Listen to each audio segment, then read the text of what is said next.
Hi, boys and girls. This is Ms. Kathy. I'm so happy you've joined me today for another story just for you. Danger at the Park by James Mason. As the yellow school bus loaded with 7th through 10th graders headed toward Patrick's Point State Park, I gloated. I got away without Mom coming along, I thought proudly. Our school took this trip every May, and my parents had never let me come without my mom accompanying the group. So this time when the trip was announced, I didn't tell my parents about it. After all, I reasoned, I am in 9th grade. I sat in the back of the bus with my best friend, Randy Clinton, and we planned what we would do first. When we arrived at the park, he and I ran over to Mesa Rock, a 40-foot-high cubicle rock jutting out of the trees at the edge of a meadow. We took the hewn steps up the cracked rock to the top. There we looked to see whether we recognized any of the names carved on the wooden fence. We didn't, so we started back down the steps. When we were about halfway down, we saw a crack about 4 feet wide that extended to the top. We climbed carefully up the crack and played tag, scared some other climbers, and generally just goofed around. I almost slipped off into the treetops once, but was able to grab a hardy bush growing out of the rock. At about 11 o'clock, we got tired and sprawled out on a flat area overlooking the meadow. By this time, the sun was beginning to break through the fog, and both of us lazily watched some of the other kids strolling across the meadow. I broke the silence. "Hey, Randy." "What?" he replied. "You know why my mom didn't come with us this time like she usually does?" He shook his head. "No, I was wondering." Everybody knew how strict my parents were and how they always accompanied me everywhere I went. It had always sort of embarrassed me, so I proceeded to tell him how I had gotten away without telling them about the trip. He congratulated me and remarked, "We sure are having fun." We were both silent again. Then I asked, what should we do after lunch? Randy lived only a few miles from the park and knew it better than I did. He thought for a moment. "Well, we could go to the tide pools or out on the rocks beyond the tide pools." He paused for a moment. "Or we could climb the sand cliffs. That's what we should do." "Sounds like a great idea," I exclaimed, not wanting to be the cautious one. "Let's eat our lunches and go."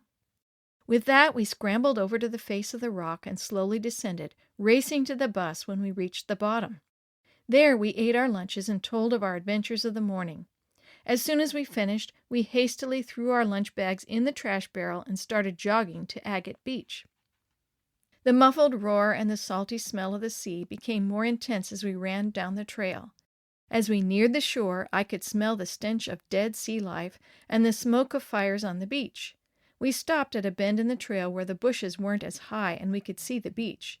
To the left, some of my classmates were wading in the tide pools. On the beach, several students were dragging driftwood around and collecting agates. Then I saw them to the right, the 100-foot sand cliffs that seemed bigger than I remembered from previous trips, and this time we were going to climb them. When we got to the beach, we sprinted the few hundred yards to the base of the cliffs. I saw some holes zigzagging up the side to a horizontal ledge about halfway up. The ledge extended all the way across the face of the cliff, and to the right the sand came up to it in a sort of cove. "How are we going to get past that ledge?" I queried, though still not wanting to appear cautious.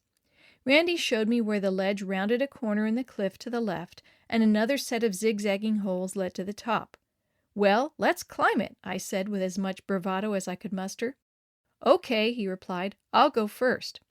With that, we rapidly climbed, using the hard-packed handholds to the ledge, which proved to be only about 1.5 feet wide and sloping outward.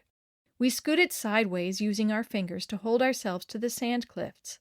It was pretty scary looking down 50 feet to the sand below. Randy made the curve fine in his waffle-soled hiking boots, but when I got there in my worn tennis shoes, I could feel them slipping.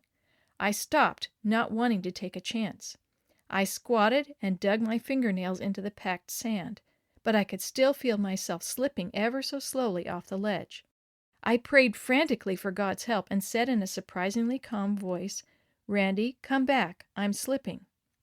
As he came slowly, carefully back, I saw Mrs. Grady, one of my teachers, beckoning and yelling for us to come down. Neither she nor the students with her realized how close I was to doing it the fast way. Finally, after what seemed like an eternity, Randy reached out his hand, and I grasped it and stood up.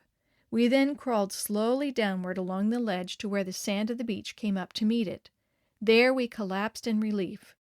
Lying there, I said a silent prayer to my Heavenly Father.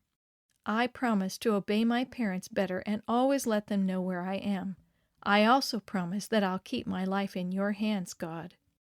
So whenever I feel myself slipping from God, I reach up and grasp His hand, just as I did Randy's on the cliffs that day.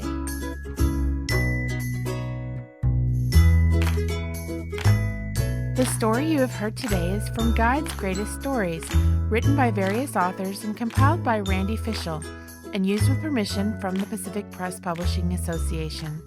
If you're interested in any other books published by the Seventh-day Adventist Church, please visit AdventistBookCenter.com or call 1-800-765-6955. This podcast is a production of the Carolina Conference of the Seventh-day Adventist Church.